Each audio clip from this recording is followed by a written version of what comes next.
welcome to episode of Entrepreneurs. Now, let's start off with this. Who is Daniella?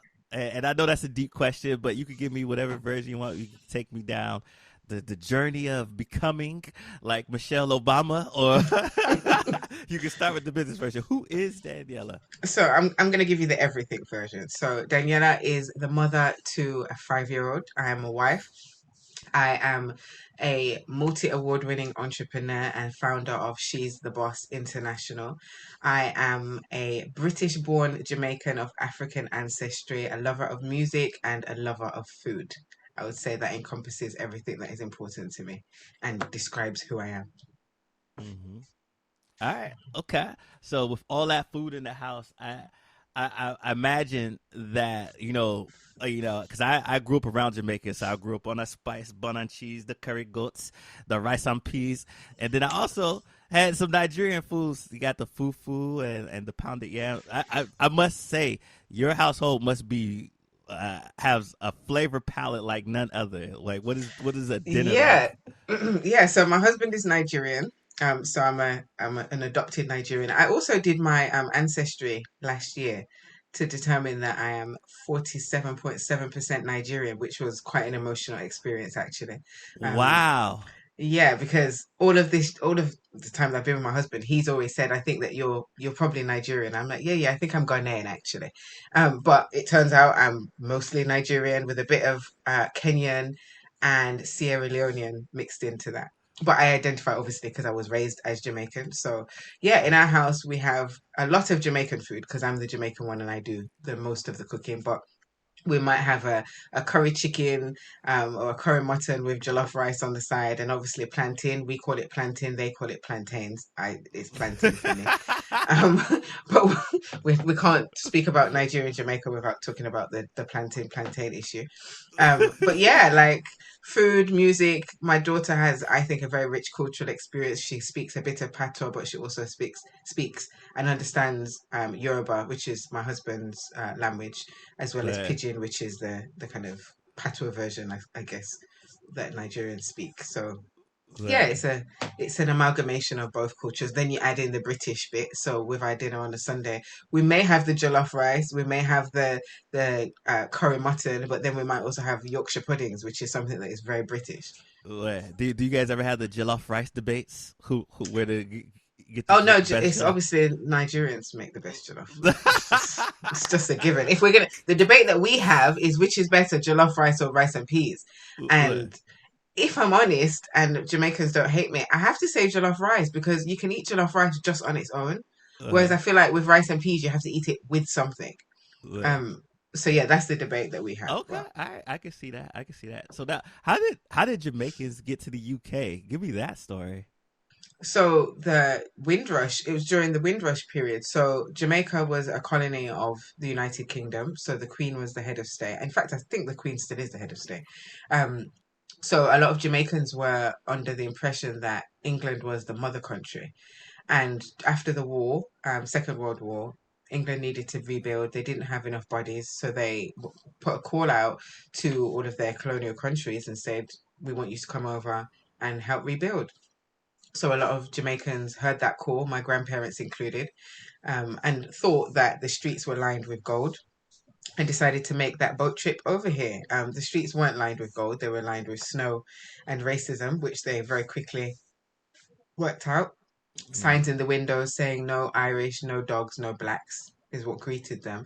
But many of them stuck it out and here have been here 60, 70 years and have created strong Caribbean communities. So where I live in Birmingham, which is about a 2.5 hour drive outside London, there's a very strong Caribbean community that is very much rooted in Jamaican culture. There's other areas in the country that different countries are more prevalent. So I know up north there's places that are very heavily Saint Kitts, Saint Lucia, some of the smaller islands, but Hmm. Jamaicans get everywhere, right? So of course Yeah. we're predominantly everywhere else. Mhm. So now let's talk about your entrepreneurial journey because I see that you've started several businesses throughout the course of your lifetime. Now, like, tell me Mhm. about your entrepreneurship journey. Like, how did you get into entrepreneurship, and what was that journey like for you? So I would say that I've always demonstrated entrepreneurial qualities from a very young age. So in school, I remember getting into trouble because I used to charge my friends to braid their hair, and I'd braid their hair in class. And the teachers would say, obviously, this is not appropriate what you're doing. But this is my job, I've got paid. So I would braid hair. I remember negotiating, I didn't ever get pocket money. I remember negotiating with my dad to get me to hoover his car on a weekend so I could get paid for that. So I've always kind of had some level of entrepreneurial spirit that was obvious to see. And then I went to university with this idea of being this media mogul. I studied media and communications, wanted to be the UK's version of Oprah, and finished university and realized in order to do that, I would need to move to London. And I didn't want to move to London, too big of a city. And I just wasn't trying to do that. And also because I heard that to get into media in London, you'd have to be a runner and make teas and coffees for people. And I wasn't trying to do that either because like I'm not a servant. Like why would I do that? Um, so I decided to stay in Birmingham where I still live now. And tried to do the employment thing and realized very quickly that wasn't for me either. So within the kind of 12 months after graduation, I hopped from job to job. I don't think I ever stayed in one job for more than 3 months. So in that period, I had about six different jobs Wow. and quit them. Yeah, and quit for a variety of different reasons, mainly because I wanted to do what I wanted to do. So I remember being in a marketing job and wanting to go for my lunch at a particular time, and the manager saying, well, no, we don't go to lunch at that time. We go to lunch at this time. And I'm like, but I'm not hungry at that time. I'm hungry at this time. So why can't I go to lunch at this time? And I remember just being so confused as to how does this make sense? Surely I should just be able to eat when I want to eat. And I also remember being told to wear high heeled shoes. I never wore high heeled shoes. I still don't really because I've got flat feet and it hurts. Right. Um, and being forced to wear these uncomfortable shoes and saying, actually, no, I'm not doing this. And literally, I just kept coming to that same point. No, I'm not doing this. And I'm very big believer, and I think it's obvious through how my life has gone, that if you don't like something, change it. Yeah. So I changed it. I would quit. Continued doing that for a little while until I heard about a business startup program, which I joined. And actually, to track back, when I was at university, I'd got into event management. In fact, even before university, we call it college. I think, I don't know what you guys call it, but the end of high school, I'd say.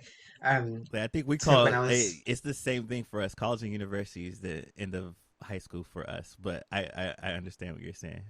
yeah, so when I was about 16, 17, I started doing events for a local organization. Then I went to university, set up the African Caribbean Society, started doing events through the African Caribbean Society, realized I was really good at events and really good at sponsorship. So I remember with some of the events that we did, I was able to get sponsorship from HMV.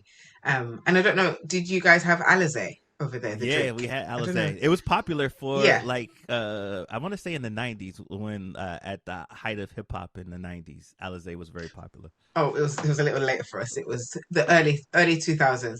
And I remember I got Alizé to sponsor us, and they sent crates upon crates upon crates of Alizé. I Wow. kept a few for myself, so I was really good at that. So when I decided to do the business startup program after university, the idea was to create a event management stroke youth development company. So I really wanted to provide opportunities for young people from disadvantaged backgrounds like mine, because I'd grown up in a really inner city, what you'd call deprived area. Hmm.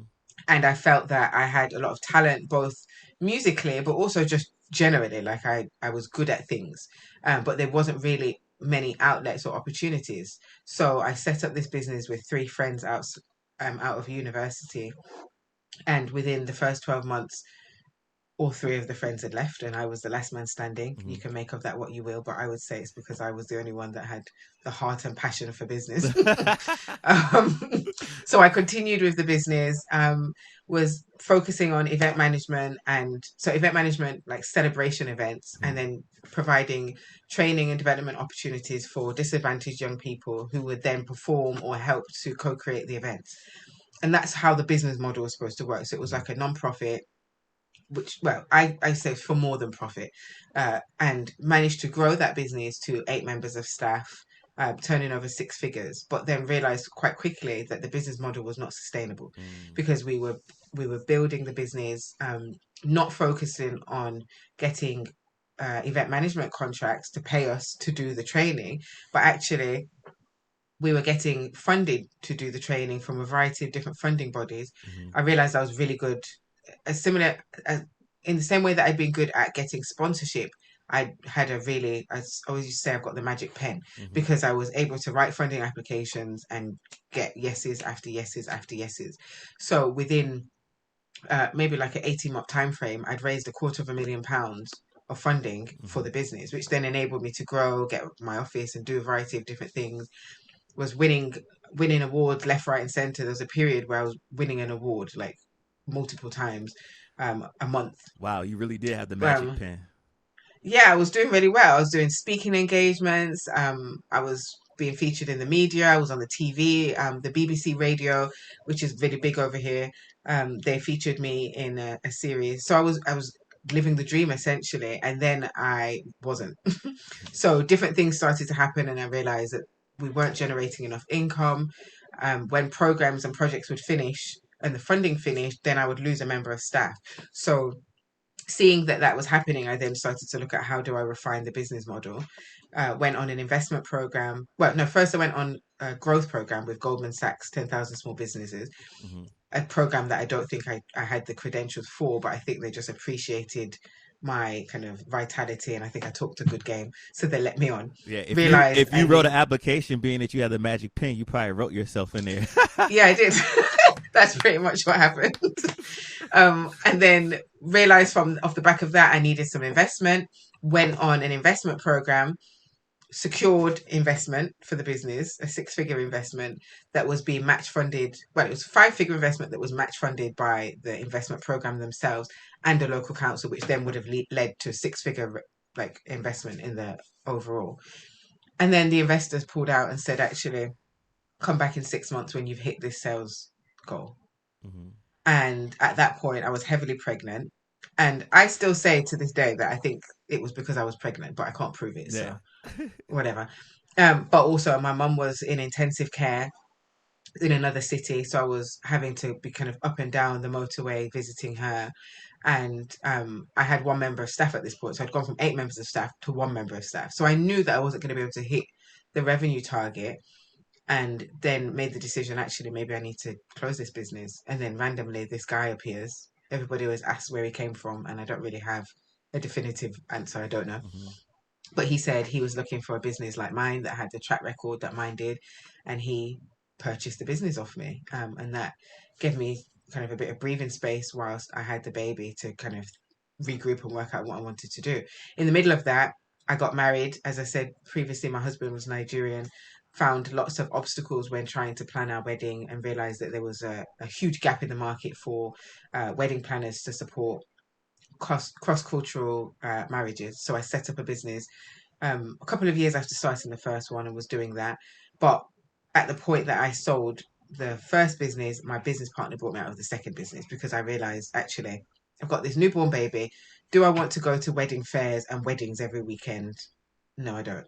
So I chose not to do that. So had the baby in July, sold the business, and my business partner brought me out of the other business in the August and started my MBA in the September and pretty much did that. Kind of dropped off out of mainstream society for a little bit. I had built up quite a lot of social capital, as I said, doing speaking engagements and stuff, and I just stopped everything to focus on studying and motherhood. And then probably a year into that, decided actually enough is enough. I need to stop sitting around, get up and do something. And actually, it was a friend of mine who asked me to start doing a podcast with him, Mm-hmm. the 5%er Club. So he gave me the challenge of reading a book a week for a year. Woo. So we would read the book and then we'd do a podcast on a Sunday afternoon reviewing the book. And there were 2 key books that we read that I think really has pushed me down this trajectory. One was Millionaire Fastlane or Fastlane Millionaire by MJ DeMarco. Okay. And the other one was The E Myth Revisited by Michael E. Gerber.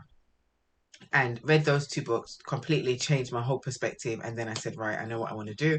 I want to do business support. I want to create a business support business focusing on helping businesses to be sustainable, to be profitable, and to grow without there being a reliance on the founder. So taking all of my experience of running my businesses, the MBA, what I'd learned on the MBA. I'd also done a master's in enterprise somewhere in there, and all of the other programs, the investment program, the Goldman Sachs program, to really then create something that I felt provided a full 360-degree support for entrepreneurs. So Mm-hmm.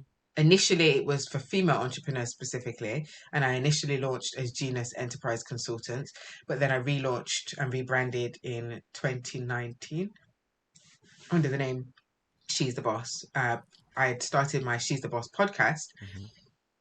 which was by accident. I started to do some research for the business plan whilst on the MBA, doing interviews with female entrepreneurs, and realized probably after the second one, oh, this is actually quite interesting. And maybe people would want to hear this. So launched the She's the Boss podcast. Mm-hmm. By 2019, everybody was calling me She's the Boss. So I said, why am I still called Genius Enterprise Consultant? So I changed the business name to She's the Boss International, because the idea is to also work with international clients. I love that. And that's where I am now. That is quite the journey, and I love your sense of resiliency. And when you said the part in the story where I don't know where the man came from, I was like, I know where he came from. It was, it was God, divine intervention, whatever you believe in. Uh, a, Mm-hmm. a path was created for you because your work was not done yet. No, um, yeah. so I too, in my journey in entrepreneurship, I've worked with underserved youth to kind of create jobs, career opportunities, and workforce development. I've had also the pleasure of working with adults as well. And one thing that often stumps people is the start, and they see other people, successful people like us, and they think we automatically had this great successful start that they didn't have, and that's usually not true. So I always like to ask this question to my guest: is what was your first job, and what was some lessons you learned in your first job? So my first job was for working at McDonald's. Such a cliche, because but I feel like it's a good cliche, right? Because when you hear these big super entrepreneurs that are running, like the Richard Bransons, you normally hear them say stuff like that, right? So I'm hoping that that means it's the journey It's the that is journey. going to, yeah, so that I'm able to tell a good story when I'm a billionaire. Like, I started working in McDonald's. But yeah, it was purely accidental. A friend of mine said, oh, I've got an interview at McDonald's, will you come with me? Doesn't really make sense why I was there, but I went. And in the middle of the interview, I could see her beckoning me to come over. I went over, and the lady who was interviewing her offered me a job. I said, I don't want the job, thank you, because I wasn't interested in working at that point. But my friend, knowing that I didn't want the job, went and told my mom. Hmm. And my mum forced me to take up the position because she clearly thought that I needed to learn some work ethic, and worked there for a couple of weeks. And I very clearly remember the man. I don't remember what the manager looks like. I don't even remember if it was a man or a woman. I just remember the manager coming to me with a plunger and a mop bucket and telling me that there was a blockage in the toilet and that I had to go and sort it out. And I remember it was one of those, like in the movie of my life, this is going to be such a pivotal moment where everything slows down. And when you hear that talking goes, moo, that's going to be me saying, absolutely not, I quit. Because I was just like, there is no way in this world that I am going to be unblocking a toilet. Like, I'm not, what is this about? And I quit. And that was my first kind of working position. And pretty much that was the state of things to come. So every job that I've had subsequently, which is not that many, it's been a situation where something has been asked of me that I didn't agree with, I didn't want to do, or I've asked something that has been rejected, and I've said, actually, no, I'm not doing that. So I'm a big believer of this idea of, if you're not happy with something, change it. And I have continued to do that throughout my life. Yeah, and that's why you're the boss. Mhm. so so now 2020 has been a crazy year, and what I hear from a lot of entrepreneurs or business people that it's also been their best year in business. Why do you think 2020 has been so successful in business, and how has it been in your business? How has 2020 treated you in business? 2020 has been my best year yet. Uh-huh. Um, Although I feel like 2021 is actually going to be my best year yet because January and February of 2021 have already been my best January and February yet. Um, and I think there's a variety of reasons for that. I think one reason is during during a any kind of time of crises. So we can look back and see even in the recession of 2008. Sorry, I'm gonna cough. The recession of 2008. So many businesses were born out of that, and I think it's because when people see chaos and confusion, that's when people really sit down and start to look at ideas and how can they be more innovative. Mm-hmm. But also, people are seeing that there's no such thing as job security now. So whereas before, I might have clients that they've got their job and then they want me to help them with their side hustle. Now it's actually I need this side hustle to be the main job because Mm-hmm. the jobs are not secure. And therefore, from a kind of business support perspective, I feel like generally the business support space has seen a lot of growth because people are starting to realize actually I should be dictating my own future. I shouldn't be waiting on somebody else to say yes or no, you can. So that's one thing. The other thing is boredom. Boredom and not having things to do. So for me personally, before the whole lockdown thing, on a week to week basis, I know particularly on a Saturday, Saturday would come, I'd get up and I'd be out and about doing whatever. Nothing in particular, visiting people, going to the cinema, going out to eat, walking around. We've not been able to do that for a year, pretty much. Mm-hmm. So in the time that was normally filled with just general being out and around stuff, what many people have done is filled that with business activity. So that's what I've done. So now on a Saturday from 10 to 12, I normally have a client meeting, spend some time with my daughter afterwards, and then in the afternoon I'll do some more work. All of that extra work has led to extra outcomes. Mm-hmm. And for me, that's why I think I've seen, well, those two reasons are why I personally have seen a big kind of uptake in my services. I got my website launched this year, but that was because last year I was really sitting down and working out what I wanted, and I was able to spend the time to do that. So, yeah, I think it's a combination of multiple factors, to be honest. Yeah, I can attest to that because this podcast that you're on now was um, time sitting, planning, and organizing last year.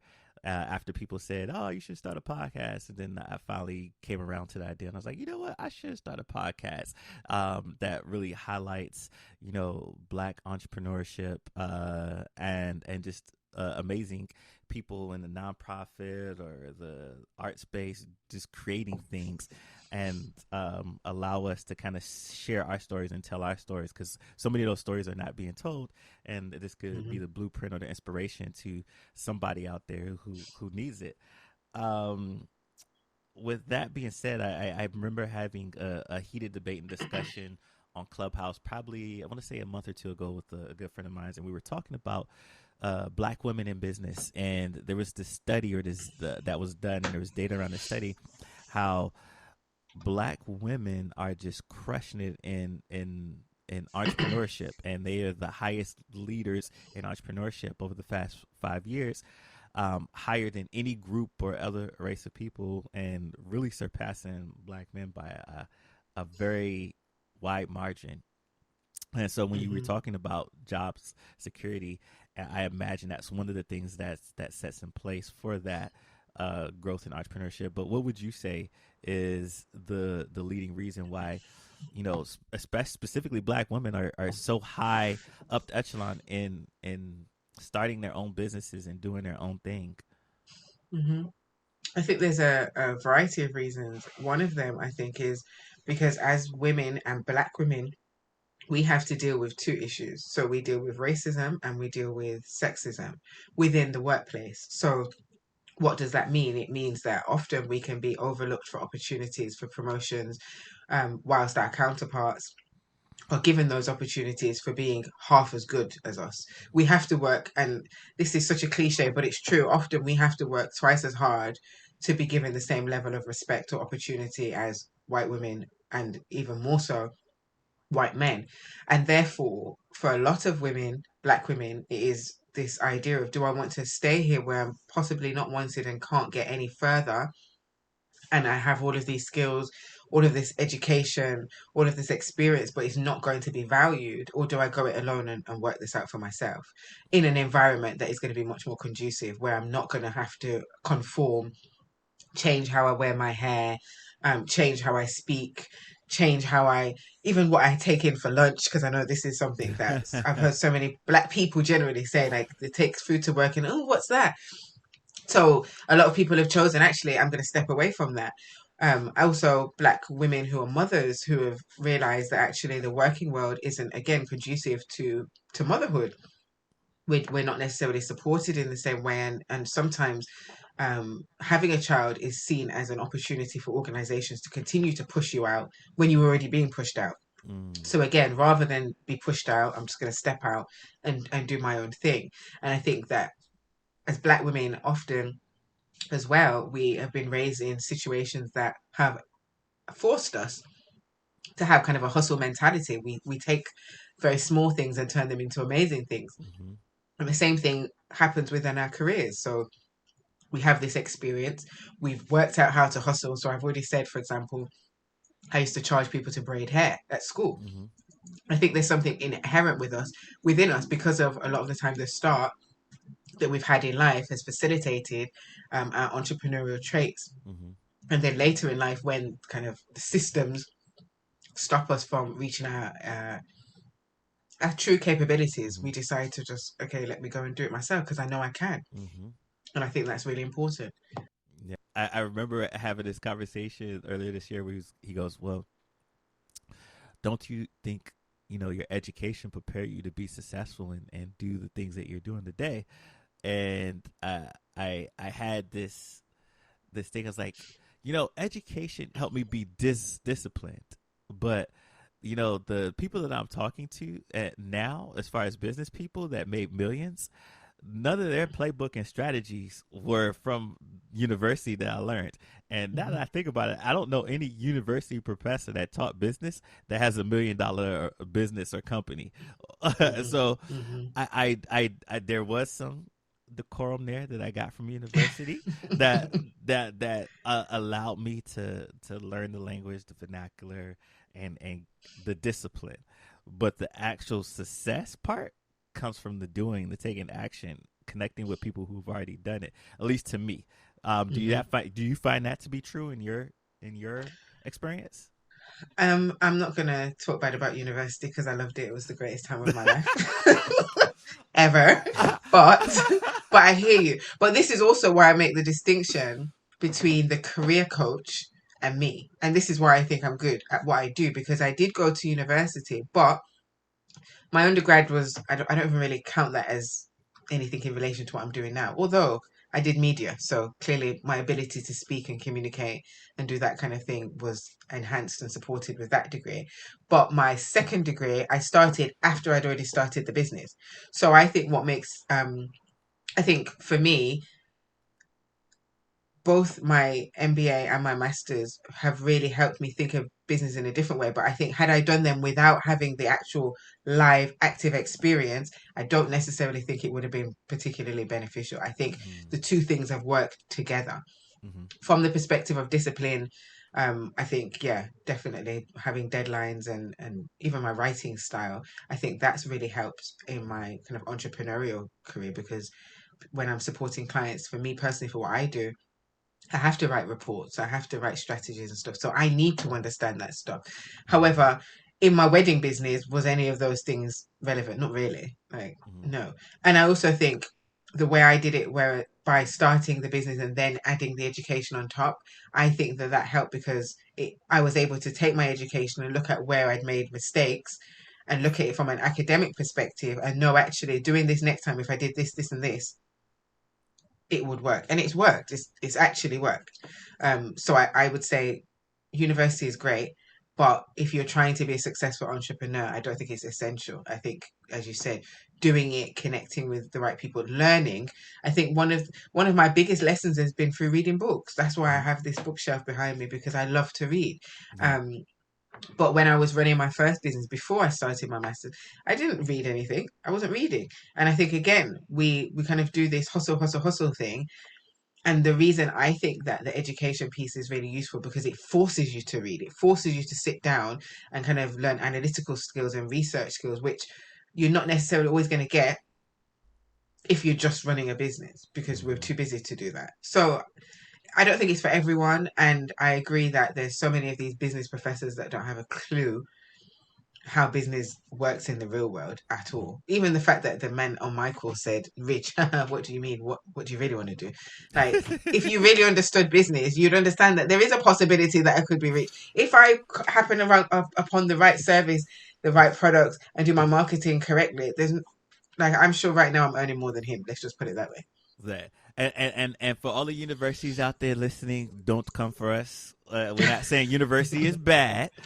We're just saying there's skill sets you get from university, and there's skills you get from action and doing.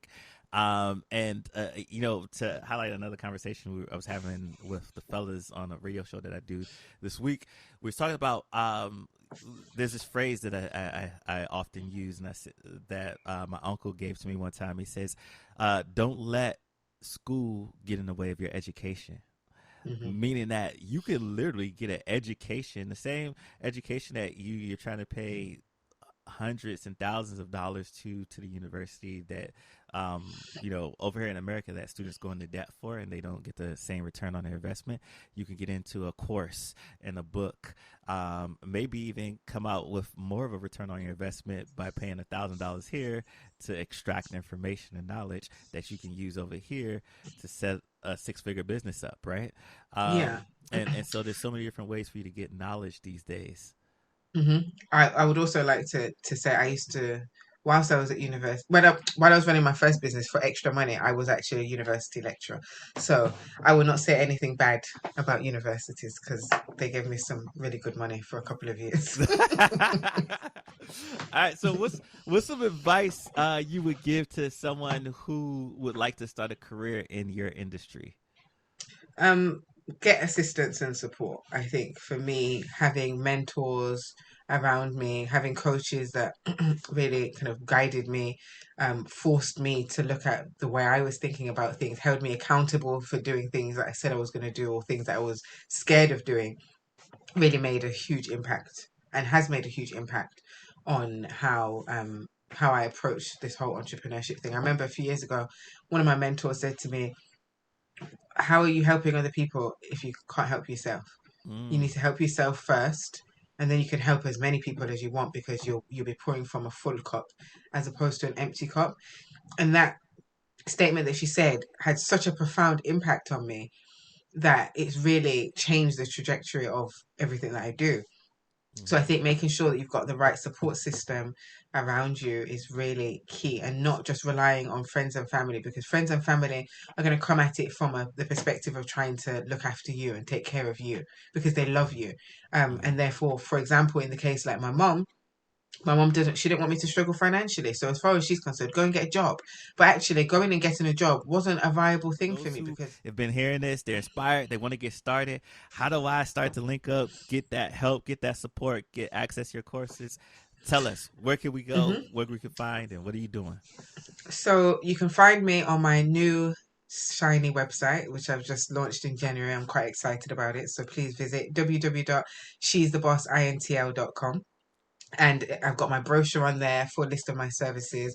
Um, I'm also on Instagram at She's the Boss UK, and I definitely do a lot of stuff there. On a Tuesday and a Thursday, I do a live every morning. So there's lots of IGTV lessons around business, entrepreneurship. In terms of projects that I'm working on, I'm currently trying to develop a range of products so that people who aren't able to engage in my live training or my one-to-one services are still able to benefit from my experiences. So they should be launching later in the year. Every quarter from this year onwards, I'm going to be relaunching my program. So I've got the Growth Accelerator, and Sprint for Growth. So they'll be relaunching in April and then again in June and then I think September and November. And they are all delivered online. Mm-hmm. Group programs. One's focused on kind of accountability for growth. The other one is more of a training program where we look at my model that I've developed and go through each stages of that. So it's the Visa model. We look at vision, innovation, strategy, systems and processes, and accountability. I Mm-hmm. also do the one-off sessions. So my favorite one that I always say everybody should start with is Vision 20, and Mm-hmm. that's working with business owners. And whilst I do some work with startups, my main kind of core focus is on businesses that are trying to grow. So businesses that may have been in operation for a year or two, generating some revenue, but really want to kind of grow at a much quicker rate. And I work with companies to map out their 3 year vision, really create a compelling vision that they can really focus on. We create 3 year goals, 12-month action plan, and then look at the strategies that we need to develop to actualize that vision. And it's a really successful service. I've had clients that I've done that with, and within 12 months, and the fastest has been 6 months, Mm-hmm. they've actualized that vision because I've created a roadmap for them so that they know step by step, if I do all of this, this is going to come to reality. So they do it much Mm-hmm. quicker often than we initially planned for. So all of those services are available on my website. I also do bespoke training. So if you've got a specific issue in your business, particularly related to kind of staffing and stuff, I can come in virtually and do training with your staff as well. So there's lots of stuff that I can support businesses with. And my kind of focus for this year also is around systems and processes. So Mm-hmm. many business owners are growing their businesses, but they're creating nooses around their necks where they're focused on just working until they drop. That's not a sustainable business Mm-hmm. model.